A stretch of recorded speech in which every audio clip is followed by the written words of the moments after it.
what's been the best piece of advice that you've received throughout your coaching career? And we will start with Coach Burandt. Coach Gates taught me to use my manners. So, Coach, how about you go first? You know, I was thinking about this question, and it's really hard to answer because I've gotten some amazing advice over the years from some phenomenal mentors that, you know, Jim Steen, he's the winningest swim coach in NCAA history, despite Division I, II, and III. My college coach, Coach Peter Lynn, who's retired, as well as my high school and club coaches, and of course, Wally Morton. But I don't think it's necessarily the words per se, but instead the actions, their actions and how they role modeled and how they are still coaches for me for life and still being there to help coach me as I coach our program in the present day and in the middle of this pandemic and into the future. And, you know, my college coach, Peter Lynn, the other day, he was like, Hannah, if you ever figure out how to not take, you know, the difficulties of the kids personally, please let me know, you know, because we were talking about how hard it is that, I mean, none of us were given a handbook on how to lead our programs through a pandemic, you know, and so to be able to still turn to coaches that have coached longer than I've been alive is amazing. So again, it's not their words, but it's more just the actions and how it comes from their hearts. That's great. That's great. How about you, Coach Riggs? Yeah, but that's a loaded question, man. I love that. It's a great question. There's a lot of ways we could go with this. I want to give you two things. And I got this advice my second year of coaching. I had a guy tell me, we were just kind of talking about, you know, coaching at the college level. And he told me word for word, he said, if you don't love recruiting, you need to get out of coaching and go sell insurance. He said that would be a better career path for you. So, yeah, I think that was a big one for me, and that's something that I love to do. It's a cool opportunity that we have to recruit our student athletes and build the culture of our program. And something kind of more directed towards golf. My college coach, Pat Stevens, who I played for, he always told me as I was kind of learning to be a coach, he kind of said, you know, less is always more in the game of golf. You know, our players have so many thoughts going through their mind anyways, and sometimes the worst things we can do is talk to them when they don't really need to be talked to. We just kind of need to let the horse run and go get it for themselves. So, but yeah, those are two things. Best advice I think I have got through my years. So that's great. Thank you for sharing, Coach. And finally, Coach Hudson, how about you? Great answers by the other two. My college coach, Dennis Rice, was a huge influence. Also had influences from club coaches and just some other coaches that I have met throughout the process. Really, the best advice I've been given is it's about people and teaching people and really being a coach for life, not just the 4 years that you have them in college or the 6-7 months you're trying to recruit them, but it's being there for them, helping them, molding them through the college process, when they get married, when they have kids. I mean, I'm still in contact with kids I coached my first year in college, at the College of Worcester. So it's just really being there, being a role model, and that's what my coaches did for me. That's awesome. Thank you all for sharing those amazing pieces of advice.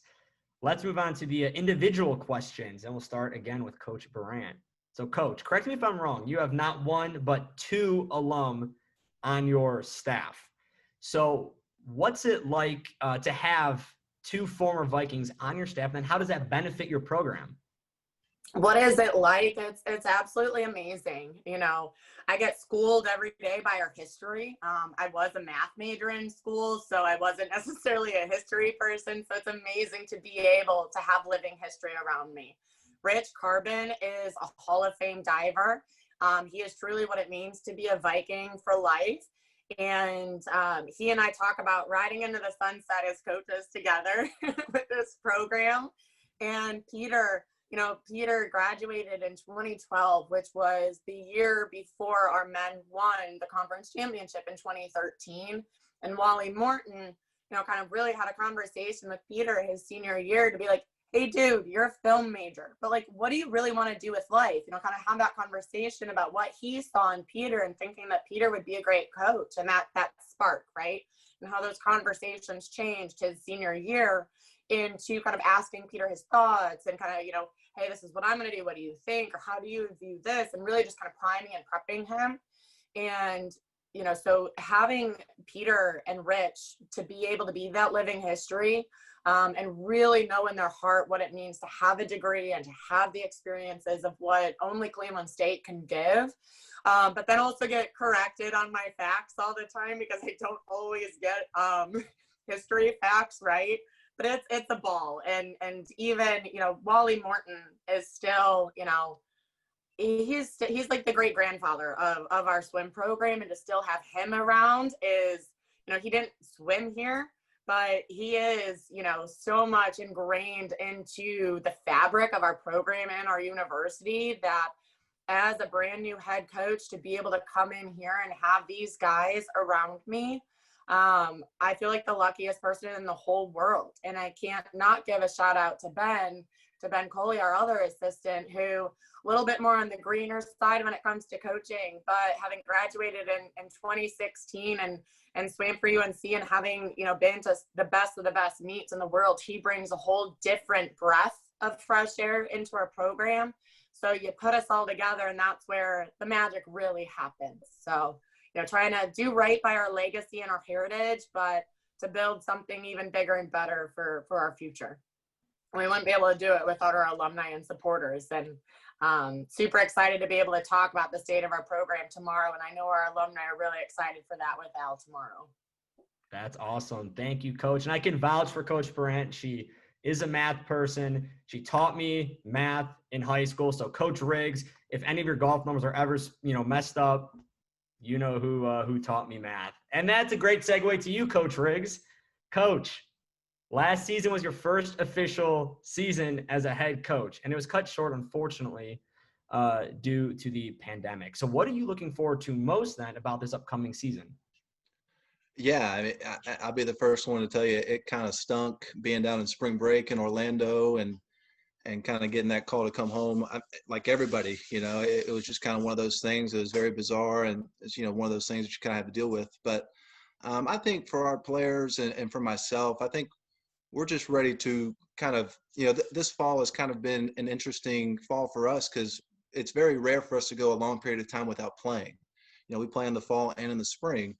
So the approach that we've kind of taken as a program is, you know, how much growth can we have as from a player development standpoint, you know, kind of heading into the spring season. You know, this fall was a unique opportunity where our players could really work on some specific things.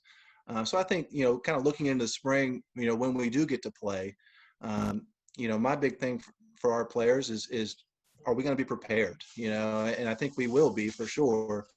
But I think our players, you know, getting tired of it, looking forward to playing someone else. And at some point we will get to do that.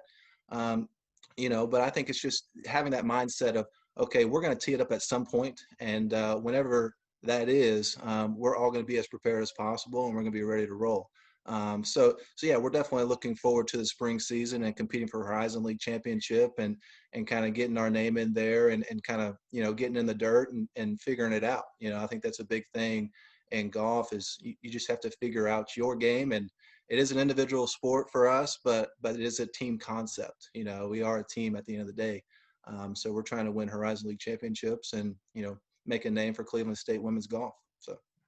Awesome. Well, thank you, Coach. And kind of speaking to an individual sport, but also a team sport, Coach Hudson, head coach of our cross country program. Coach, a question for you here is, you know, student athletes, they often have a lot on their schedule, right? So can you talk about the importance of balancing those three C's, competition, classroom, and the community, kind of speaking to that transformational experience that we're trying to provide our student athletes? Right. Our women are pretty good at balancing all of those things. Of course, right now it's been a challenge with the competition piece of things because we haven't competed since March. It'll be so much like Coach Riggs says, a really long time frame about 9 months until from our last competition once we get going again.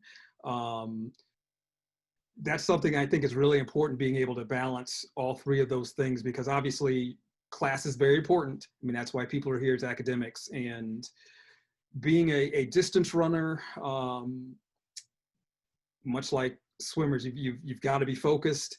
You've got to, it's pretty lonely being out there doing miles and miles by yourself, running long repeats and knowing that, okay, what's the next thing I have to do? It's like, we got to do practice. We're practicing at 6:30 in the morning. Then they've got to go to class. Then they've got to go to work. Then we got to get work done. So it's balancing all three of those things really truly makes all of our student athletes here at Cleveland State truly student athletes and not just athletes. Awesome. Well, we have time for just one more very quick question. We'll go around the horn here. Coaches, favorite restaurant in Cleveland? We'll start with Coach Burandt again. Well, if you've ever been around my program, our icebreaker is ice cream, and it turns into a pretty heated debate. I'm going to say Honey Hut. Honey Hut all the way. Honey Hut. Done. Okay. Easy. I respect that. Coach Riggs? Not going food. I'm going ice cream. Honey Hut. And if anybody wants to bribe me, Honey Hut. If my wife ever sees this and if she says, if I don't say Barrio, I will be assaulted. You won't ever hear from me again. But I will say DeBella's Subs has the best sandwiches in the world. I am a big fan. I've gone there. I've had spans where I go there like 10 days in a row, and that is terrible. But I love DeBella's Subs. They're awesome. So. Coach Riggs, I believe. Jumping on the food. You do mean like the Godfather, right? On the everything bread. Yes. Always the Godfather. Yes, definitely. Mm-hmm. That's awesome. Coach Riggs, I believe Bob Heller is on the call. I'm sure you made him very happy by dropping DeBella's Subs. How about you, Coach Hudson?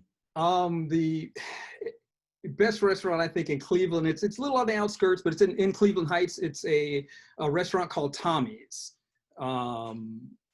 They also have, on the ice cream note, they have the best milkshakes in Cleveland as well.